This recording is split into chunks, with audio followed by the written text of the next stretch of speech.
உலகத்தின் படைப்பு ஒரு அழகான தொடக்கம். ஆரம்ப காலத்தில் எதுவும் இருக்கவில்லை. மண்ணும் வானமும் நட்சத்திரங்களும் மரங்களும் மனிதர்களும் எதுவும் இருக்கவில்லை. இருள் மட்டுமே இருந்தது. அந்த இருளில் கடவுள் ஒருவரே இருந்தார். அவர் மிக வல்லமையுடையவரும் புத்திசாலியும் அன்பும் நிறைந்தவரும். அவர் இந்த உலகத்தை அழகாகவும் ஒழுங்காகவும் உருவாக்க தீர்மானித்தார்.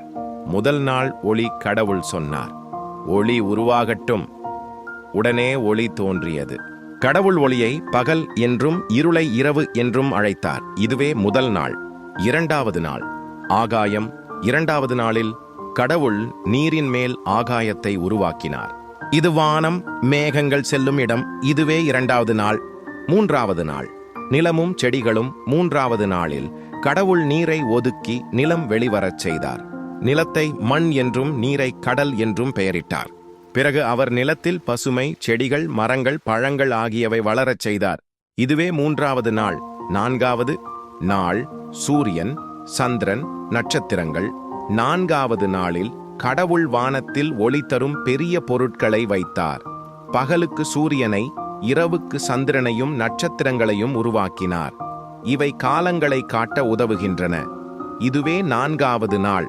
ஐந்தாவது நாள் பறவைகளும் மீன்களும். ஐந்தாவது நாளில் கடவுள் கடல்களில் மீன்களையும் வானில் பறவைகளையும் உருவாக்கினார்.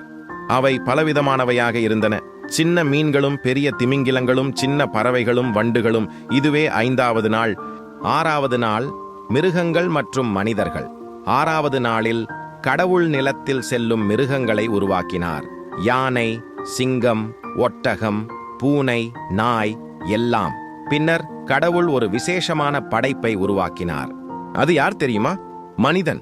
கடவுள் தன் சாயலிலும் உருவத்திலும் மனிதனை படைத்தார். அவருக்கு ஆதாம் என்று பெயரிட்டார்.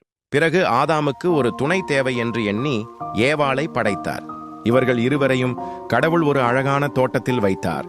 அந்த இடத்திற்கு ஏதேன் தோட்டம் என்று பெயர். அந்த இடத்தில் அழகான மரங்கள், இனிப்பான பழங்கள், தெளிந்த நீர், அழகான மிருகங்கள் அனைத்தும் இருந்தன.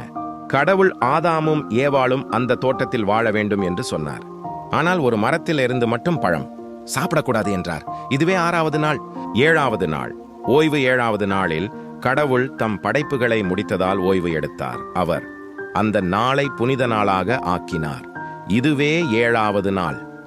படைப்பின் முடிவு இவ்வாறு. கடவுள் 7 நாட்களில் இந்த உலகத்தை அழகாகவும் ஒழுங்காகவும் படைத்தார். ஒவ்வொரு நாளிலும் அவர் செய்ததை பார்த்து இது நல்லது என்று கூறினார். கடவுள் இந்த உலகத்தை அன்புடன் நமக்காக உருவாக்கினார்.